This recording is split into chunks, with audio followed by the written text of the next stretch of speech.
first lesson is from the book of 1 John, chapter 5, verses 1 to 6. Everyone who believes that Jesus is the Christ has been born of God, and everyone who loves the parent loves the child. By this we know that we love the children of God, when we love God and obey his commandments. For the love of God is this, that we obey his commandments. And his commandments are not burdensome, for whatever is born of God conquers the world. And this is the victory that conquers the world, our faith. Who is it that conquers the world but the one who believes that Jesus is the Son of God? This is the one who came by water and blood, Jesus Christ. Not with the water only, but with the water and the blood. And the Spirit is the one that testifies, for the Spirit is the truth. In this reading, may we find God's word for us. Thanks be to God. Please stand as you are able for the reading of the gospel. The gospel is from the book of Luke, chapter 7, verses 11 to 17. Soon afterwards, he went to a town called Nain, and his disciples and a large crowd went with him. As he approached the gate of the town, a man who had died was being carried out. He was his mother's only son, and she was a widow. And with her was a large crowd from the town. When the Lord saw her, he had compassion for her and said to her, "Do not weep." Then he came forward and touched the bier, and the bearers stood still. And he said, "Young man, I say to you, rise." The dead man sat up and began to speak, and Jesus gave him to his mother. Fear seized all of them, and they glorified God, saying, "A great prophet has risen among us, and God has looked favorably on his people." This word about him spread throughout Judea and all the surrounding country. In this reading, may we find the gospel of Christ. Praise be to you, O Christ. Now, God, may the words of my mouth and the meditations of our hearts be acceptable in your sight, O God, our strength, and O God, our Redeemer. And all of God's people said, Amen. New York Times columnist, health advocate, and cancer survivor Suleika Jewad, graduate from Princeton University in the summer 2010 with a double degree in Near Eastern Studies and Gender Studies. 22 years old and armed with dual degrees, she moved to Paris and accepted her first job as a paralegal at a law firm. But after months of going to see different doctors, she was diagnosed with acute myeloid leukemia and a rare blood disorder. Overnight, she lost her job, her apartment, her independence, and had to move back into her childhood bedroom in upstate New York to begin the long course of cancer treatment. One moment up and on top of the world with grand hopes and plans and dreams, but in the next moment uncertain and unsure that there would even be a future. But now she says all that happened to her was an interruption. It was a rude, dramatic, big, hard, life-changing interruption, but it wasn't the end. It was just an interruption. It wasn't fatal, it wasn't final. She said it was even fruitful, for the interruption turned out to be the best thing that ever happened to her. She got to some things because she went through an interruption. She launched the Emmy Award-winning New York Times Well column and video series Life Interrupted, from the bone marrow transplant unit at the Memorial Sloan Kettering Cancer Center here in the city. And she's now traveling around the country, speaking and sharing her experience and making it her life's work, helping others to find their voices and make the most of their own life-interrupted moments. Never would have happened without a rude, dramatic, big, hard, life-changing interruption. Valerie Bell, a mother, recently wrote in a Huffington Post article that it will be hard for me to celebrate with joy this Mother's Day because I still feel so deeply the pain and absence of my 23-year-old son, Sean Elijah Bell, who was senselessly killed on November 25th, 2006. Out celebrating at his own bachelor party with his friends in New York City, preparing to be married the next day, ended up being killed by several undercover police officers who mistakenly suspected him of a crime. One officer fired 31 shots and continuously reloaded. A total of 50 shots were fired at Sean's car, 4 of them entering his body, killing him. And seemingly every week, another unarmed person of color is in the news, having been killed by a police officer or somebody trying to be a police officer who made another fatally false assumption. Trayvon Martin, Eric Garner, Michael Brown, Tamir Rice, Walter Scott, Rika Board, Freddie Gray, and the list goes on and on. These were all sons and daughters to someone. These were our children. And so Valerie Bell said, "It is difficult for me to celebrate with joy this Mother's Day." But she calls on us to take back the original intention of Mother's Day, a day whose history started after the Civil War, for mothers to stand up together to make collective demands on the nation to stop the violence and madness of war. Police militarization has ripped apart the fabric of our communities.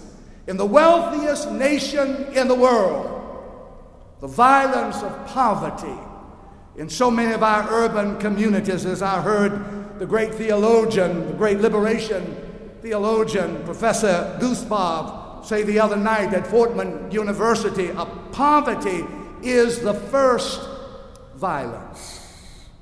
Poverty is the first violence. And then, armed with military-grade vehicles and weapons, warrior cops cultivate an atmosphere of tension and fear, elevating conflicts instead of resolving them. We all know we're going to die one day, but it certainly should not be at the hands of public servants who are supposed to serve and protect us all. And so Valerie Bell said this Mother's Day, "I'm traveling to Washington, D.C. to stand with other grieving mothers to call for the end to the senseless killing and violence in our nation." How do you handle the rude, dramatic, hard, big, life-changing, interrupted moments in life?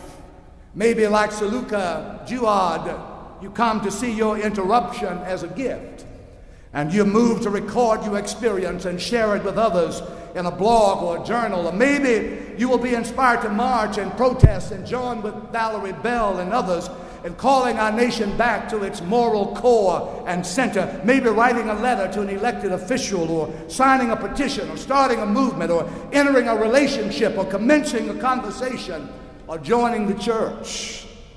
Being a part of a community that struggles with the call and demands of the gospel. Any and above all of the responses are good responses to the rude, dramatic, big, hard, life-changing, interrupted moments of life. Sometimes, though, we've got to have a rude, dramatic, hard, life-changing, interrupted moment before we discover life and how to live life Sometimes we have to go through it in order to get to it. And when we get to it, we discover that we can flip the script. So sometimes it's only till we go through it that we discover that we still got our praise inside of us. That we don't have to take it lying down. That we don't have to be defined and confined in the boxes and categories and stereotypes and scripts we have been given. How often we are given in life bad or less than desirable scripts. But how powerful to be reminded that we don't have to accept the script we've been given. We can flip them. Life's rude, dramatic, big, hard, life-changing interruptions need not be the end. They can indeed be our new beginning. And Jesus shows us the way. I'm almost through. Here he is in this 7th chapter of Luke's Gospel, entering the city of Nain. And at the gate of the city limits, he's met by a funeral procession. A young man, the only son of his mother, who is a widow, is being carried to his final resting place. Death has been pronounced, and we don't really know the cause of death, whether the death of this young man was caused by asthma or some rare blood disorder, or maybe it was acute myeloid leukemia, or maybe he just didn't get any health care. Maybe it was the violence of poverty, or lead paint poisoning, or drive-by shooting, or an excessive force by the Roman police force. No seatbelt, or maybe he was put in a chokehold and he just was not able to breathe. Maybe he was shot in the back like an animal and left unattended to die. We don't know the cause, but this young man is dead. The mourners have gathered. Words have been spoken and perhaps sung. The procession is making its way to the cemetery. The mother, the widow's grief is, of course, a grief often complicated, so complicated that this will mean, she doesn't really know what this will mean for her now. She's already lost her husband. He's dead and gone. And now her only son is dead and gone. And so with no ready means of support, with no male voice in this strongly male-dominated society to speak for her, from here on out, she's left to grieve alone and make it in this cold, cold world the best way she can. The funeral procession makes its way. The grave is open and waiting. The grave attendant is awaiting the arrival of a company of mourners. The numb and grief-stricken mother is numbed and drowning in her own tears. And they are almost within burying distance at the place where the body is to be deposited, when the hopeful word of our text reports that Jesus saw her. And you know, I'm glad that Jesus sees us. Aren't you glad about it? Some of us never see anything. Some of us never see anybody who needs our help. Needy people and needy situations can be all around us, staring us in the face, and we don't see a thing. But Jesus saw her. She did not merely make an impression on the optic nerve of his all-seeing, caring eye. I mean, Jesus saw her. He saw her weeping eyes. He saw her broken heart. He saw her grief. He saw her pain. He saw her dismay about tomorrow. He saw her. And if you don't get anything else out of this little feeble effort this morning than this, I hope you will leave here with the blessed assurance bubbling over in your heart that Jesus the Christ sees you. Yes, he does. I declare he does. I know he does. He sees your hurt. He sees your hopes. He sees your anxieties. He sees your fears. He's got those kind of eyes that got something in them that helps him look beyond our fault and see our need. Jesus saw her, and so Luke says when he saw her, he had compassion for her. And we could do so much, my sisters and brothers, if we just had a little compassion, just a little care and concern and compassion for the other with it we could change the world and flip the script. At the gate of the city, life and death had an eyeball-to-eyeball confrontation, and life won out because the Lord of life saw and had compassion on this grieving mother. Compassion led Jesus to interrupt a funeral procession and speak to a grieving widow. He said to her, "Dear mother, don't cry." Now, I know that sounds strange to tell a grieving person, "Don't cry," but it was almost as if Jesus was saying to her, "I want you to be a prophetic witness of what's getting ready to happen. If all you do is cry and moan and groan all day long, you're giving the impression that this really is the end. So I want you to dry your tears and stop crying. I want you to make an announcement about what's getting ready to happen." And amazingly, Jesus lifts up his hand and he came and touched the bier, the box, the closed coffin.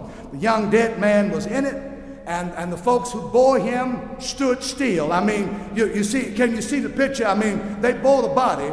They were taking it to the cemetery to deposit it in the grave, and when Jesus touched the bier, they stood still. They were making tracks, but they weren't going anywhere. They were making tracks, but they stopped moving, and death kept pressuring and pushing and trying to forge ahead, and death said, "Jesus, out of the way, fella. I got a hungry grave to feed."